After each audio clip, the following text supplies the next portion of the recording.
don't know, like all the things that they try to say is sad is like my dream life. Like if I had a frozen mac and cheese and I got to like sit on my couch and watch a show that I liked, like I'm in a good mood. Welcome to Rom-Com Bomb, a Sex Ed with DB podcast series where in every episode we go under the covers with a beloved rom-com, strip away its hidden toxic messages, and rewrite the script on love and sex.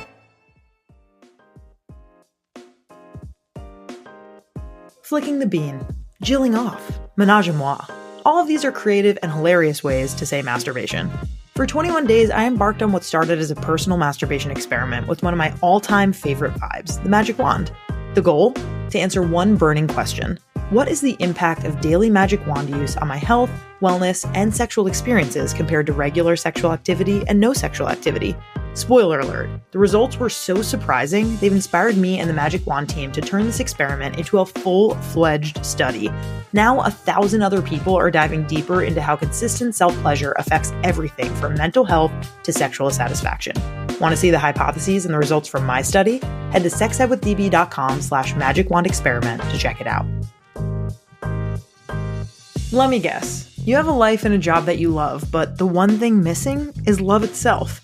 If you want to take your dating journey seriously this year, we highly recommend checking out Dating Intentionally anywhere you get your podcasts. Dating Intentionally is hosted by Talia Corin, who's on a mission to make dating fun and help you date with confidence. Talia pulls from her own experience going on 64 first dates in just 10 months, which ultimately led to her getting married. She's also joined by therapists, coaches, experts, and educators like me. I had a great conversation with Talia on her show all about incorporating sex toys in the bedroom and so much more. If you're looking for practical, no-nonsense advice that you can apply to your dating life today, you can listen to Dating Intentionally on Tuesdays and Fridays on Apple, Spotify, YouTube, or anywhere you get your podcasts.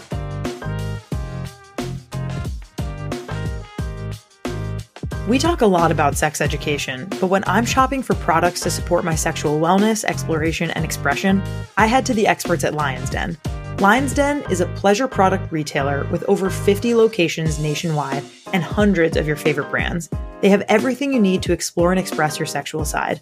Right now, you can use code SEXEDWITHDB for 15% off your purchase in-store and online at lionsden.com.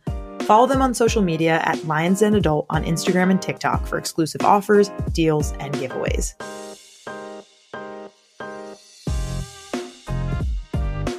Let's talk about lube and condoms. Something important to know is that oil-based lube is not to be used with condoms because the oil can cause the condom to break or tear, which would defeat the purpose of using it.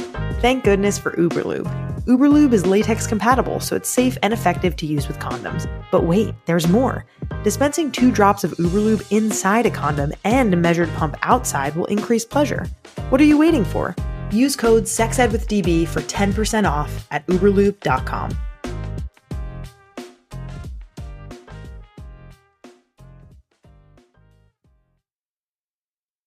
Hello, and welcome back to another episode of Rom-Com Bomb. I am your host, DB, sex educator, pleasure expert, and rom-com critic. Today, holy cow, we are so lucky to have comedian Liza Treyger on the show. Let me tell you about her. Liza's first ever hour-long comedy special entitled Night Owl is available to stream on Netflix right now. In addition to working in film and television, Liza hosts the successful podcast That's Messed Up, an SVU podcast from Exactly Right Media, which averages over 500,000 monthly downloads. Liza, welcome to Rom-Com Bomb. Hello. Thank you. I'm so excited to be here.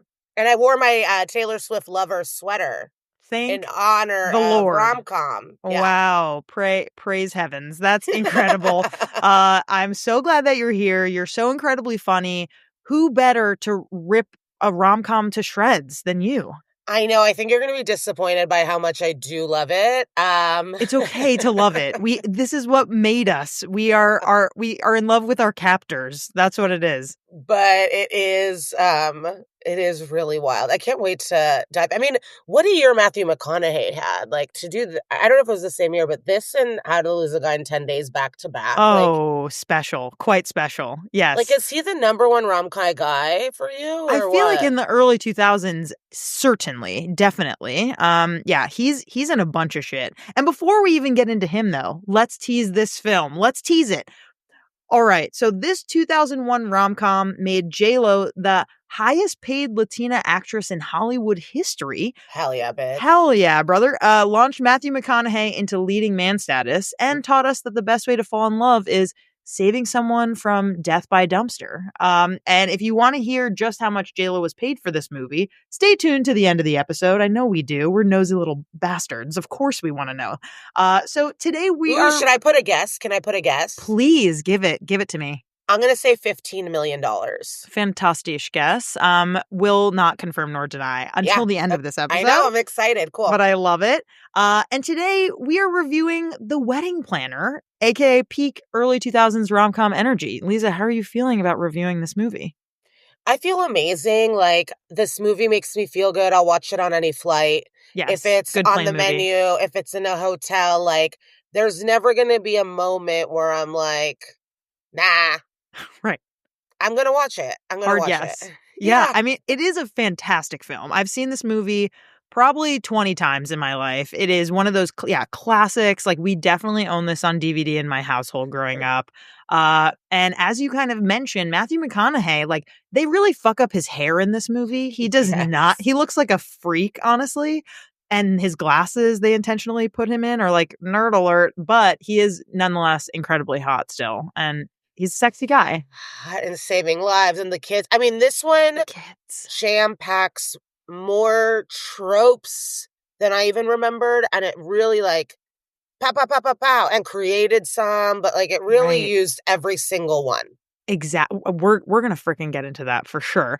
And it has Judy Greer, which to me... Oh, my God. I love her so much. I don't think I would put anything in an A without a Judy Greer cameo in a rom-com. She is like the incredibly underrated best friend who... Not underrated. Rated. She's the number one. Why don't I give you a rundown of the film? And for the audience members who haven't seen this like we have recently, maybe in 25 years potentially they haven't, but here is the recap. J.Lo plays a type A wedding planner who ironically sucks at her own love life. Classic. She finally meets her dream guy, Steve, aka Matthew McConaughey, only to realize, oops, he's engaged to her client. Cue the ethical dilemmas, slow motion dancing in the park, and a whole lot of early 2000s charm. Meanwhile, her dad is dead set on marrying her off to a guy named Massimo, aka Alex Karev from Grey's Anatomy, also hot. A man she barely knows because why not force someone into marriage, right? So that is what this film is about. And I would love to get first into our segment called As a Kid. And I want to know, like, what is one word that describes your relationship to this film when you watched it when you were younger? You know what's wild to me? Even while you were talking, it's not even a word. To me, this gives me a color. This movie gives me a color. Do you have and I don't even... Is that not at all. Okay. Not at all. That's what's wild. It's like, absolutely not. But it gives me lavender. That's what I was thinking. Purple. That's really weird. Is it on the cover of the film or something? Lavender is like junior high. You know, it's one of those colors. It's like aquamarine to elementary school is lavender to like junior high to me, where it's like all encompassing and relaxing and cool. What's like one scene that you feel like defines this film for you? I would say it's the dumpster. Like, it's like the saving. That's like the catalyst for all of it. And that's like the famous, I would say that's like the commercial one. If I'm thinking an all-encompassing scene, oh my God. I mean, right now the IMDb is playing the movie dance when they're like at the park. In the park. Stuff. Yeah, but this is like... You're like stressed that you have to name one. Because I like the horse and the fun. I'm going to just do the dumpster like it is. Or the reveal. Or we could do the reveal. But also I love the single woman TV dinner so much. But it's like so early on and like not even that important to anything. But like I just love a single sad woman eating a TV dinner. Like, I don't know. I like it. Okay, what do you love about that? Are you just kind of like, she's an independent lady, she don't need no man? Like, what's coming up? It's just like I don't know, like all the things that they try to say is sad is like my dream life. Like if I had a frozen mac and cheese and I got to like sit on my couch and watch a show that I liked, like, I'm in a good mood. And so just, it's funny to paint it as like this depressing thing, but it's also the classic that this is Jennifer Lopez, and I don't buy for a second this bitch would ever have this life. Like, it's just Agreed. not the way humanity works, and I get that's how like Hollywood is, and you have to lean into like these movies. Right. It's like, but no, this bitch is not alone. Like, people would be buying her dinner every night because it's J.Lo. Completely. Yeah, but she's the one who's like, I don't have time for love. Like, this is, it's the classic trope of like career woman versus love. And that she wants, like, the writers want to make that very clear with this like TV dinner. She has her a little OCD. She needs to tuck everything into place. And as you said, like in today's day and age, 25 years later, this would be a fucking banging Friday night for somebody. And that's Well, okay. yeah, I'm like such a school of Instagram, and all the Instagram stuff now is just like, now it's like this crisis, and the women are, and it's like a crisis for who? Because it seems like the women are enjoying it. And so, like, everything that they Mm, made women fear is this life that we're the first generation of women that are even have the right or ability to do this. mm-hmm. And so it's Wow. this like Choice. special moment where like women could not be single for this long, living independently ever. Our moms didn't have that. Right. This is kind of like second wave And they feminism scared it. situation. They're like, you're going to be alone with your cat. And everyone's like, wait, we love our cat. And like, we really like to eat. And then we can have a friend over or get high in our home that we pay Right. for. It's like, Wow. we're the first of it. And so it's like all of these movies and things are built on these fears to keep us in line. And now that we've broke free, it's like, who is like, we're not scared of this. Like, you We're can't really. flipping it on its head, basically. It's kind of Yeah. like we couldn't have this. We couldn't have our own credit cards until like whatever, the 70s or whatever it was. Because the crisis is the dudes can't be alone, and they try to bring us into it, but it's like, yeah, you guys are dying alone in your nursing homes, like just jerking off to a nurse Right. who is like, who wants you away. So So specific. yeah, that's the reality of it. And so it is just classic painting it sad, and then it's like awesome. It's a good I life. Wow, this is very good. Okay, so basically, my next question was going to be like, what works in this movie? And basically, you're saying, like, even though they're trying to depict her as some like sad, lonely girly, we actually like that she is an independent woman. And maybe that's something that works about the movie is that, like, She's good at her job. She yes, negotiated this deal the thing partnership. Yeah, with a she's, Kathy and a Jimmy. Like, I that love was her so exciting. much. Yes. Um, but also like Scrabble, like I haven't gone as often as I'd like, but I go to backgammon and domino nights around the Oh, hell city, yeah. and I think about her playing Scrabble. Right. With these older folks who are in the cast, which I Like, also that's the think other really worked. thing. They're Yes. making it another thing feel like what a dork. And I'm like, when I moved to, I'm like, oh, I'm gonna go to backgammon night so I could be like J.Lo from The Wedding Planner. Right. Like she's an icon. Yes. Yeah. Wow. Wow. Killing it. Yeah, well, you gotta rein me in. I gotta rein you in. Let's talk about the dumpster scene for a second, because essentially what happens here is her Gucci shoe gets stuck in the sewer grate in the middle of the street in San Francisco. And Matthew McConaughey happens to be on looking while a taxi man drops his ice cream in the seat next to him and hits a dumpster that is flying towards her, and he saves her, and he's holding her quite tightly. And what are we to gather from this scene? Love at first sight. It's love at first sight. She says, "You saved my shoe." And then she goes, "I mean my life." And we're supposed to feel very entranced by Matthew McConaughey, which again, we are, despite Yeah. his nerdy looks. He's everything in any haircut. Oh, he's a And hottie. yeah, even when he's acting all crazy and like a beard, like, I don't know, he's just an all-time hottie for me. I completely agree. And I think that, yes, this scene is sexy and hot, and it's also perpetuating all the bullshit that we as young women, I'll speak for myself, really aspired to. That, okay, once I see someone, he's going to save me and I need saving because I can't do this shit on my own. It just is, it's perpetuating all the kind of the same things that we've been taught as kids. Before the rewatch, I asked you to rate the film so we can compare pre to post watch. 1 to 5 voms. We got 1, it's dated, mostly harmless. 5 voms, full body cringe, aged like milk. Where would you rate this in your pre-watch, 1 to 5? I would say none at all. You're giving it a 0. Going in, Going in. I'm like, no why would I vomit? Why would I? You're like, this is my favorite plain film. What's to vomit about? Correct. I understand.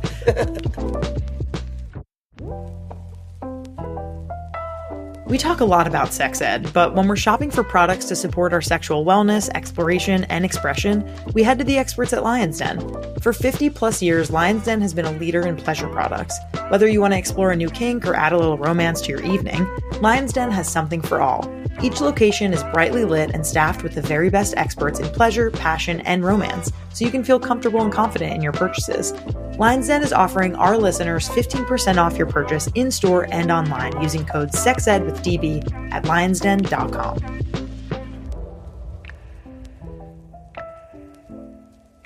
For those of you who have been in a long-term relationship like me, listen up. I get emails all the time from couples asking how they can change things up and get their intimacy back after being together for 5, 10, 15 plus years. I was struggling for so long to give a legitimate recommendation I believed in until I found Aria. Aria is a service for couples that makes it easy to break out of routine, deepen emotional connection, and energize their relationship with curated experiences called scenes. You will also receive access to the Aria concierge, who's like your relationship's wingman, a real person who fills out your vibe and serves up spicy monthly experiences for two. Plus, hand-picked premium items delivered discreetly to your door. It's super simple to get started. Just take a short quiz about your relationship and the concierge will provide everything that you need to connect and play. Because adults need playtime too. Visit arya.fyi and use code SEXEDWITHDB for 15% off now. When you're traveling, you don't have access to your amazing sex goodie stash. So you start to pack your lube for sexy time in your toiletry bag. And when you open your bag back up, the lube you packed, of course, spills all over your toothbrush, makeup, and floss picks. Enter a brand new product from Uberlube that will get your lube to your destination without spillage. They're new good-to-go travelers. Perfect for your purse, pocket, gym bag, or carry-on luggage. The Good To Go Traveler features the same Uberlube product in a discreet aluminum traveler that comes in 6 colors. Use code SEXEDWITHDB for 10% off at uberlube.com. I kind of want to talk about this emotional cheating aspect in the film. Can we start with that? Is that all right? Yeah, he's a bad guy. I mean, he's detached from this woman. They have nothing. He doesn't want to be with. I mean, he fully probably would have fucked J.Lo if she let him. For sure. There's no way they're at the park and she's like, "You want to come fuck?" That he would have said no. Right. He is a little snake. He's a liar. He lied to his girl saying he saved an old woman. Like, he is like a little shady guy. Manipulative. And it's like the classic, it's like a classic sociopath in terms of like, oh, look, he's a pediatrician. He saves people. He's so loving to everyone. I could never imagine him. You're the lie, but it's right. like, that's what sociopaths do. They build this outer trusting world to be duplicitous. And that's him. Very well said, Liza. Very well said. Let's talk about the things that he does, right? So like, he saves her and then the best, she ends up in the hospital and we're supposed to see that he's a pediatrician with these cute kids around. We're supposed to like him, have a crush on him. And then Judy Greer invites him to go out with them. And then she bails on the date in movies in the park. They start to dance. They're flirting. The rain happens. They can't of course, kiss. They're all friends with like the local security guard at the park. Well, the security guard is Bert. He's the fucking Scrabble dude somehow. He's related in this whole thing. And then, they part ways and she can't stop thinking about him. And then there's the reveal that he is engaged to one of her clients who she's been talking with and the big account that she needs to get in order to become partner. So the stakes are through the roof. Very stressful. And like the narrative of the film is that we as the audience are meant to root for them, even though Fran, the blonde, beautiful woman, is completely left in the dark. Yeah. Gaslights her to the moon. And then because there's this whole plot line where her dad is trying to arrange a marriage for her basically there's an excuse now for him to have been emotionally cheating because Mary, is supposedly engaged to Massimo, which she is not aware of. And yet all the blame is put on her because it's like, oh, see, even Stevens, you also were in a relationship, which she was not. And it It's so seems Homer Simpson. It's like so silly. ridiculous. But it's also like, I don't get why she went, my dad and this man are mentally ill and they're imposing weird things on me. Right. Like Right. she could have just been like, he's this child. My dad wants to arrange us. She I get for easily the could movie, but she why would could have she said take this something. blame? I know. I think she She wanted maybe him to be wanted jealous. exactly. She maybe wanted to be like, well, fuck you then. Like, I have someone else too. And if you're gonna, be a dickhead, then I'm gonna act like I'm in a relationship. So I get why she didn't say anything because, she's mad at him. But I think the film tries to paint her as this like equally responsible party. And you're like, no, I know what you're doing. We're not Mm-mm. gonna believe that garbage. Okay.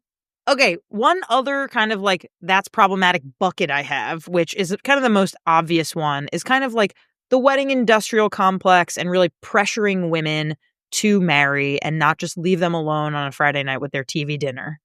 Oh, the wedding industrial complex. Listen, I want to be married. What are you going to do? Tell me more. I think it's romantic. It's like nice. Yeah. Are you The are you idea of it's dating? sweet.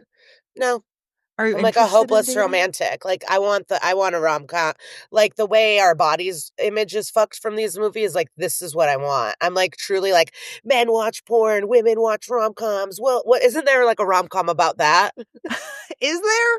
Yeah, I About, think like so. Zach and Miri make a porno? That's the only thing that's coming to mind. No, is 40 days and 40 nights? I don't know. But yeah, I want a rom-com life. Yeah. Yeah. And what is that? So it sounds like for you, that sounds like I want to be love bombed but have it not be toxic. so maybe just a healthy, loving relationship, Yeah. perhaps. Yeah. Okay, I'm hearing you. I am married. I got Ooh, married okay. last year to my husband who I've been with for 8 years. And it is fantastic being in a loving partnership, and planning a wedding was probably one of the hardest things I've ever done. Like we don't talk about the planning stress of what goes on there and the expectations and kind of like things that happen there. And I think specifically in this movie, there's so much romanticization, of course, of like the planning and the getting to pick the flowers and everything. And I think that I'd be curious to poll 100 brides and see what they thought of their planning process. And maybe it would be a more accurate representation of what it is like to plan a wedding. Every episode, we pick one particularly cringy scene and just laugh about it, and then we're going to get into what we rewrite in this story, how we would rewrite it to actually like serve us better in today's day and age. My cringe corner moment, I believe, is when Mary just spells out the word okay on a Scrabble board when she says that she will marry a complete stranger. That to me is the cringiest part of the film.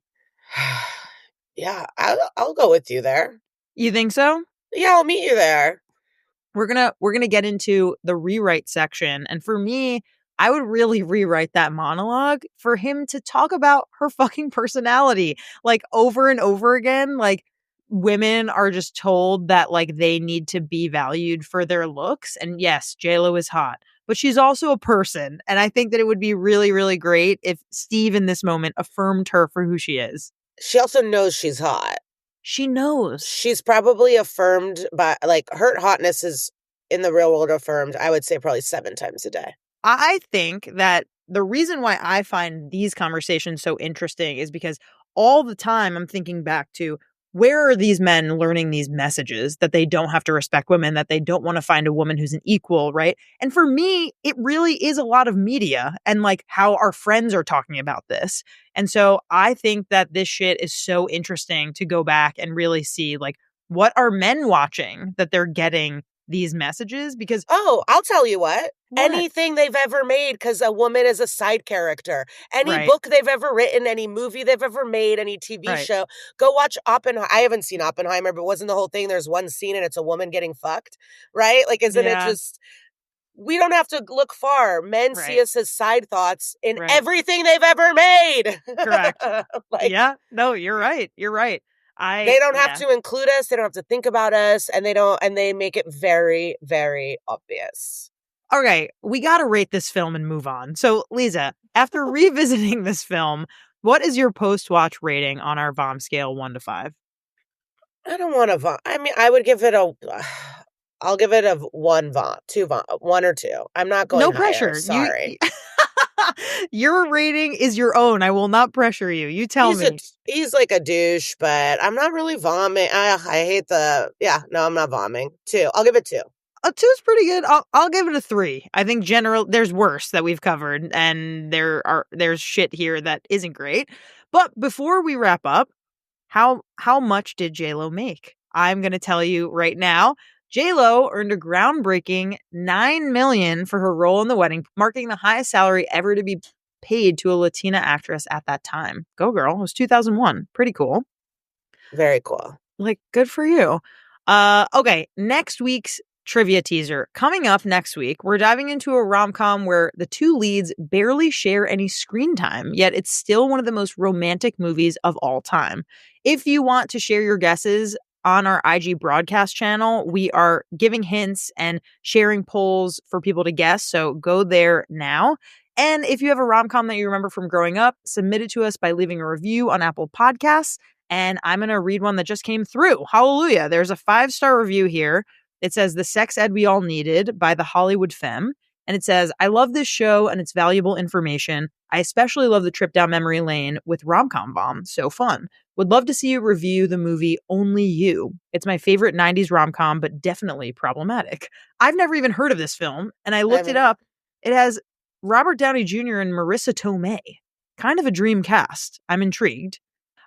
Liza, our time has kind of come to an end here, although I feel like we could easily talk for hours about Matthew McConaughey's hair and dumpster girls, but I am very, very appreciative that you took the time to be here today. You have more to say. Please, no, go ahead. I do. This is actually one of my worst qualities, but I have a fun Matthew McConaughey thing that I just kind of used in real life. I saw an interview with him about the night he met his wife. And because I was like, he's such a like hottie, and who knows what he's really like, but like Right.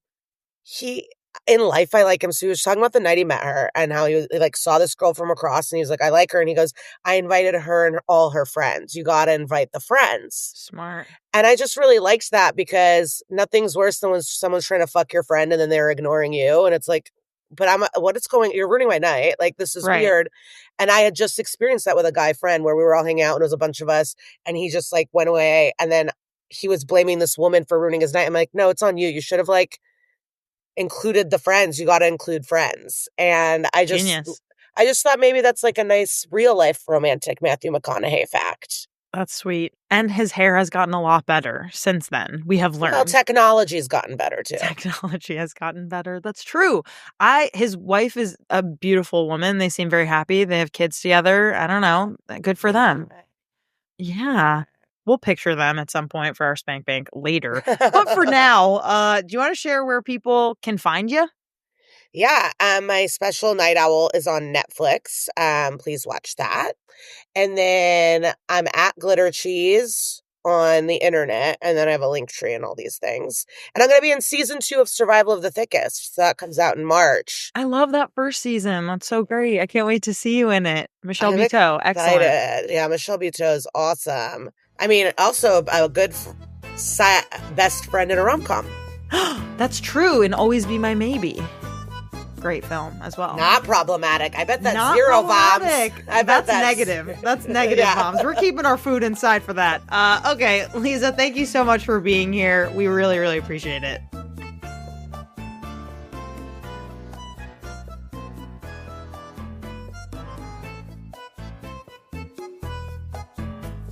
Our creator, host, and executive producer is me, Danielle Bezalel, aka DB.